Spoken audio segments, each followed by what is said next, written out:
سننے اور دیکھنے والوں کو تقی خان کا سلام۔ مشرق وسطیٰ کی دنیا میں سیاسی انقلاب تب آیا جب بہت ہی پرانے دشمن سعودی عربیہ اور ایران کے تعلقات بحال ہوئے۔ ان ممالک میں کشیدگی کے بہت سارے فیکٹر بتائے جاتے ہیں، جن میں ریلیجن یعنی کہ مذہب سب سے زیادہ اہم ہے۔ سعودی عربیہ میں وہابیزم ہے، وہاں پہ سنیزم ہے، وہ اس کلچر کو پروموٹ کرتے ہیں، اور ایران میں شیعیزم ہے، وہ اس شیعیزم کو پروموٹ کرتے ہیں۔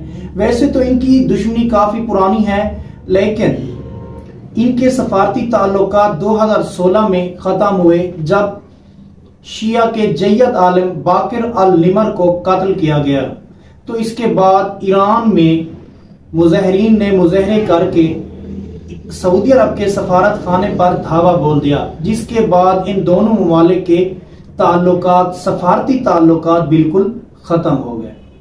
یمن کی جنگ بھی اس کشیدگی کی وجہ ہے۔ 2014 میں محمد بن سلمان نے جب یمن کے حوثیوں کو آسان ہدف سمجھ کر جنگ چھیڑ دی تو یہ جنگ ان کے لیے وبال جان بن گئی، لیکن اس میں کوئی دو رائے نہیں کہ یہی عمل ان کے لیے امن کا باعث بن رہا ہے۔ شام کی جنگ میں بھی یہ دونوں ایک دوسرے پر الزام تراشی کرتے ہیں۔ ایرانی حکومت شامی صدر اشد البشار کو سپورٹ کرتی ہے باغیوں کو کچلنے کے لیے، اور سعودی عرب ان باغیوں کو سپورٹ کرتا ہے۔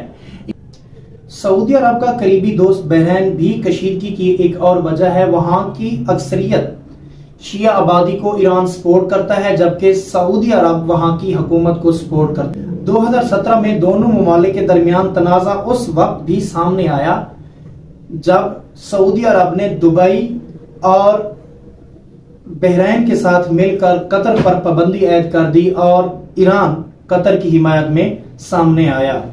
اس سارے عمل میں چین نے فیسلیٹیٹر بن کر اپنی سفارتکاری کا سکہ جمایا، اور دوسری طرف امریکہ الگ تھلگ نظر آیا۔ کیا نئے مشرق وسطیٰ کا یہی مستقبل ہے؟ یہ طے کرنا ابھی باقی ہے۔ ضرورت اس امر کی ہے کہ یہ دونوں ممالک اتنے قریب کیوں آنے لگے، یا ان کے درمیان تعلقات کی بحالی کی وجہ کیا ہے۔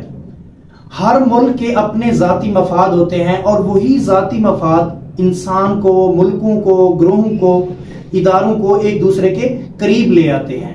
سعودی عرب میں پچھلے چند سالوں سے انقلابی چیزیں دیکھی جا رہی ہیں۔ محمد بن سلمان نے اپنا انحصار تیل پر کام کرنے کے لیے اپنے ویژن 2030 پر توجہ مرکوز کر رکھی ہے، اور اس ویژن کو کمپلیٹ کرنے کے لیے خطے میں امن کا لانا ضروری ہے، اور امن ایران سے تعلقات بحال کیے بغیر ناممکن ہے۔ سعودی عربیہ نے یہ نوٹ کر لیا کہ ایران کو ہرایا نہیں جا سکتا، جس طرح انہیں آسان ہدف سمجھ کر ہٹ کیا جا رہا تھا ایسا ناممکن ہے۔ 2019 میں جب سعودی عرب کی ایل ریفائنری پر راکٹ داغے گئے تو سعودی عرب کو تب احساس ہو گیا کہ میری ترقی میں ایران ہر قسم کی رکاوٹ حائل کرے گا، تو بجائے ان چیزوں میں الجھنے کے مجھے اس سے صلح کر لینی چاہیے۔ سعودی عربیہ نے سماجی پابندیوں میں بھی بہتری لائی، اور سعودی عرب کو خارجائی محاذ پر ابھرنے کے لیے ایران کے ساتھ تعلقات کی بحالی ضروری تھی۔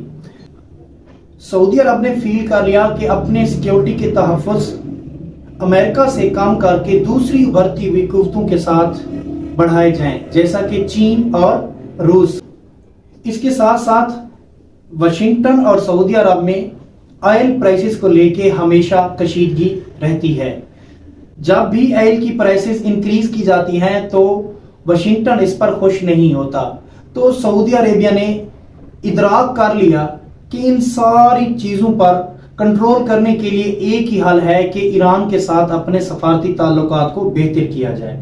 دوسری طرف ایران بھی چاہتا ہے کہ سعودی عرب کے ساتھ ان کے تعلقات بہتر ہو جائے۔ ایران کے اندر جو پولیٹیکل ایشو، جو پولیٹیکل انریسٹ ہے، جو اس وقت رجیم چینج لانے کی کوشش کی جا رہی ہے، ایران بھی سمجھتا ہے کہ اس کے پیچھے سعودی عربیہ اور واشنگٹن کا ہاتھ ہے۔